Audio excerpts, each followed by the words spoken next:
Meet me at Dread Fair. It was the beginning of fall, and Mar's friends always suggested going to amusement parks. Dread Fair was full of rides, games, and minor attractions. Though she did not want to go, she rarely saw her companions these days. Mar agreed to meet them, but something seemed off about the park upon her arrival.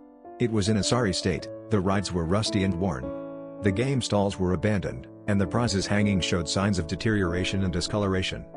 Taking out her phone, she sent a text message to the group chat. "Where are you? We are here. If you are, then where are you? We have always been here. Or have you already forgotten?" Mar looked over her shoulder and paled as three silhouettes closed in on her from the distance.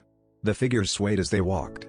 She watched as pieces of them began falling off their bodies, hitting the ground with a sick thud. Why were they in such a horrible state?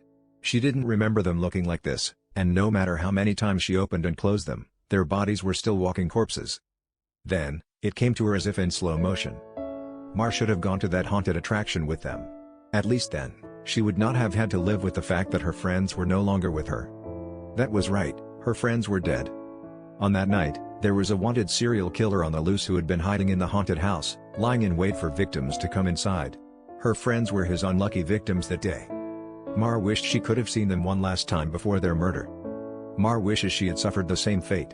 Her friends were here now, though. The best thing she could do was join them. It took a lot of courage to come back here, and she spent much time thinking about how she would do this. Mar had finally settled on a way and made peace with her family. Looking at them, she smiled and closed her eyes.